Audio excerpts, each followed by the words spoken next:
بسم الله الرحمن الرحيم. نون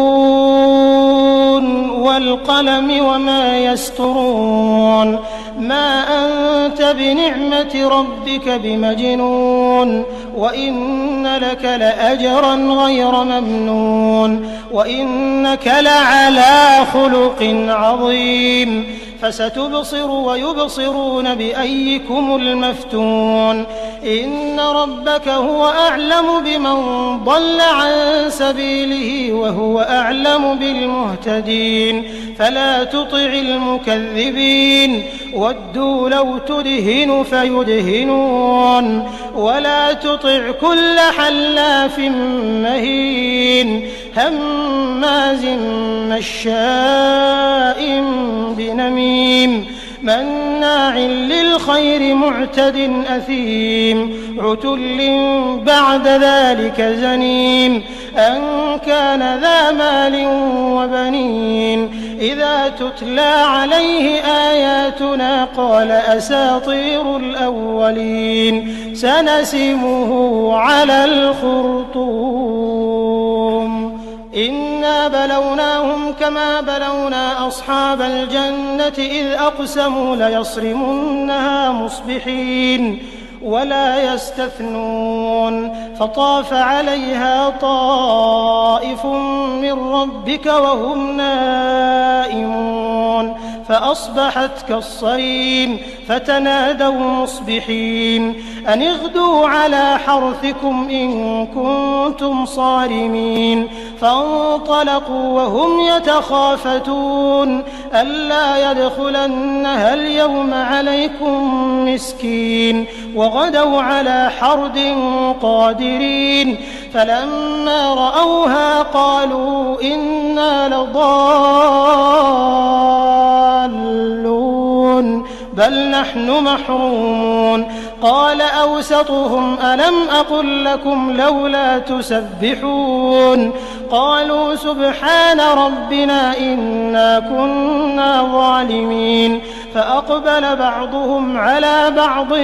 يتلاومون قالوا يا ويلنا إنا كنا طاغين عسى ربنا أن يبدلنا خيرا منها إنا إلى ربنا راغبون كذلك العذاب ولعذاب الآخرة أكبر لو كانوا يعلمون إن للمتقين عند ربهم جنات النعيم أفنجعل المسلمين كالمجرمين ما لكم كيف تحكمون أم لكم كتاب فيه تدرسون إن لكم فيه لما تخيرون أم لكم أيمان علينا بالغة إلى يوم القيامة إن لكم لما تحكمون سلهم أيهم بذلك زعيم أم لهم شركاء فليأتوا بشركائهم إن كانوا صادقين يوم يكشف عن ساق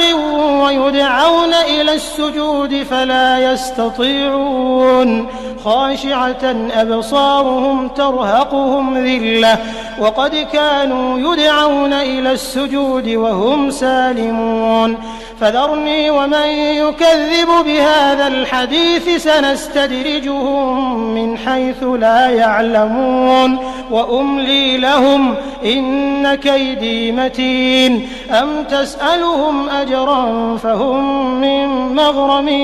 مثقلون أم عندهم الغيب فهم يكتبون فاصبر لحكم ربك ولا تكن كصاحب الحوت إذ نادى وهو مكظوم لولا أن تداركه نعمة من ربه لنبذ بالعراء وهو مذموم فاجتباه ربه فجعله من الصالحين وإن